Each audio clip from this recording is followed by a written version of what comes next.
अस्सलाम वालेकुम students, my name is Atika Gill and I am the CEO of AGS consultant. बहुत widely एक question पूछा जाता है जिसके बारे में मोस्टली स्टूडेंट को पता नहीं होता, वो है फाउंडेशन ईयर। फाउंडेशन ईयर के बारे में स्टूडेंट को जब हम बताते हैं कि बेटा आपको फाउंडेशन ईयर लगेगा, तो वो उनको नहीं पता होता कि फाउंडेशन ईयर होता क्या है और ये क्यों करते हैं और इसकी रीजनिंग क्या होती है। तो आज के वीडियो में मैं आपको बताऊंगी कि फाउंडेशन ईयर करने के फायदे क्या है, नुकसान क्या है और करना चाहिए नहीं करना चाहिए और ये किन स्टूडेंट्स को लगता है। तो क्या होता है कि जब स्टूडेंट हमारे पास आता है, उसकी हम प्रोफाइल असेस करते हैं। असेस करने के बाद उसको हम कहते हैं कि बेटा आपको फाउंडेशन ईयर लगेगा। तो उनको एक क्वेश्चन होता है कि मैम क्यों लगेगा और इसकी वजह क्या है। तो सबसे पहले फाउंडेशन ईयर उन स्टूडेंट्स को लगता है जिनकी परसेंटेज इंटरमीडिएट में कम होती है और जिनके ओ लेवल्स या ए लेवल्स में ग्रेड कम होते हैं। उसके साथ आर्ट्स की एंट्री रिक्वायरमेंट के ऊपर भी आ जाता है कि जिनके आर्ट्स कम होता है उनको भी फाउंडेशन ईयर लगता है। अब क्या है कि जैसे लेट्स सपोज आपकी 45-55 परसेंटेज है तो आपको फाउंडेशन ईयर लगेगा, और अगर आपके ओ लेवल्स में भी ग्रेड्स ए बी सी नहीं है तो फिर आपको फाउंडेशन ईयर लगता है। अब उसमें क्या होता है कि फाउंडेशन ईयर बेसिकली क्या है, जैसे पाकिस्तान की एंट्री रिक्वायरमेंट क्या है, जो इंटर हमारा इंटर है वो 12 ईयर्स का है। और जो अगर हम यूके की या अब्रॉड ओवरसीज क्वालिफिकेशंस को देखते हैं तो उधर 13 इयर्स का होता है, जो हाई स्कूल होता है।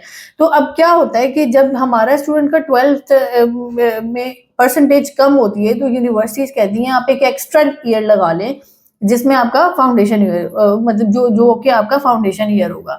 अब स्टूडेंट जो होता है वो समझ रहा होता है कि पता नहीं इस पे वीजा नहीं लगना या इस पे कोई इस तरह के मसले होने हैं, तो वो कोई चीज नहीं होती है। इसमें भी आपका वीजा वैसे ही लगता है जैसे आपका नॉर्मल रूटीन में आपका लगता है।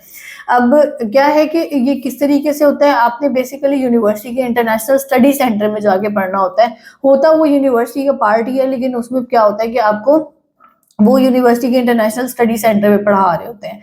इसका फायदा क्या होता है? फायदा ये होता है कि आपको जो बेसिकली क्या होता है कि जैसे आपकी इंग्लिश उतनी अच्छी नहीं है या ऑब्वियसली आपकी यहाँ से परसेंटेज अच्छी नहीं है, तो वहां पर आप डायरेक्ट यूनिवर्सिटी में जाके अपनी एजुकेशन स्टार्ट कर भी दो तो आपको समझ नहीं आएगी, आपके बेसिक कॉन्सेप्ट ही नहीं क्लियर। तो वो फाउंडेशन ईयर में आपकी इंग्लिश को ठीक करते हैं, आपके जो बेसिक बेसिक कॉन्सेप्ट होते हैं उनको ठीक करते हैं ताकि आप एक रेडी हो सके प्रॉपर बैचलर्स की डिग्री करने के लिए। यूके में बैचलर्स 3 इयर्स का होता है, तो यहाँ पर क्या होता है कि ओवरऑल भी वैसे 3 इयर्स का ही होता है।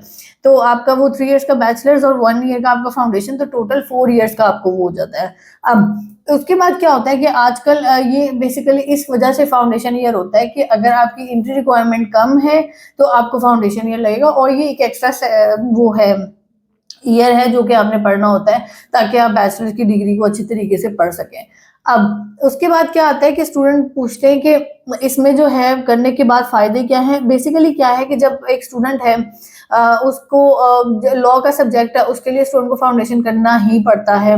और उसके बाद क्या आ जाती है कि आपने जब बेसिकली क्या है कि जब आपने 1 साल पढ़ लिया अच्छी तरीके से तो फिर आपको मसला नहीं होता आगे बैचलर्स की डिग्री करने में। फिर क्या होता है कि स्टूडेंट जो होते हैं, एक और चीज होती है कि आप फाउंडेशन करने के बाद आप किसी और यूनिवर्सिटी में भी स्विच कर सकते हो। कुछ यूनिवर्सिटीज में जब आप अप्लाई जैसे आप यहाँ से कर रहे हो, आपको नई आइडिया, आपने फॉर एग्जांपल ग्रीनिच में ले लिया, तो ग्रीनिच में आपने बैचलर्स, अगर आप डायरेक्ट एंट्री में गए हो, बैचलर्स दिन में आपने फर्स्ट ईयर पढ़ा है लेकिन आपको लग रहा है कि सेकंड ईयर नहीं यार यहाँ पे नहीं होना, तो आपके पास उस टाइम स्विच करने के ऑप्शन कम हो जाते हैं। लेकिन जो फाउंडेशन ईयर का स्टूडेंट होता है वो अपना फाउंडेशन क्लियर करने के बाद वो मल्टीपल यूनिवर्सिटीज देख सकता है कि वो किस यूनिवर्सिटी में जाना चाह रहा है, तो ये भी एक चीज अच्छी हो जाती है। फिर एक और चीज होती है कि जो स्टूडेंट होता है उसको आजकल जो फाउंडेशन की फीस है, क्योंकि स्टूडेंट जो है वो काफी ज्यादा फाउंडेशन ईयर्स में पिछले सालों में गए और उसके बाद उन्होंने जाकर एजुकेशन को कंटिन्यू नहीं किया, तो यूनिवर्सिटीज ने अब क्या किया है कि वो जो फीस है वो आपकी पूरी ओवरऑल मोस्टली यूनिवर्सिटीज पूरी आपकी ईयर की ट्यूशन फीस लेती हैं।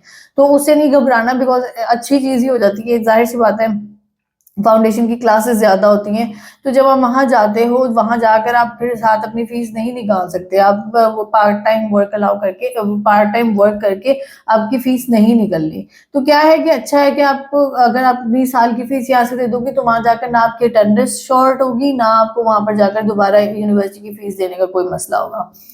एक और चीज जहां पर स्टूडेंट गलती कर रहे हैं, मैं देख रही हूँ कंसल्टेंट भी उनको इस तरीके से बीच में थोड़ा बहुत गाइड कर देते हैं, शायद उनका स्टाफ पूरी तरीके से ट्रेन नहीं होता, वो ये कि फाउंडेशन ईयर वाले स्टूडेंट को भी बोल रहे होते हैं कि आप लैंग्वेज सर्च कर लो, आप ऑक्सफोर्ड कर लो, तो फाउंडेशन ईयर वाले स्टूडेंट के लिए ये रिक्वायरमेंट है यूकेवीआई की तरफ से कि आपका जो आइट्स है वो यूकेवीआई और सेंटर बेस्ड, सेट बेस्ड होना चाहिए।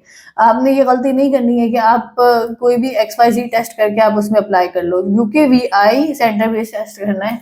ये एक मेन जो होती है उनकी एंट्री रिक्वायरमेंट होती है, जिसको स्टूडेंट मिस कर देते हैं।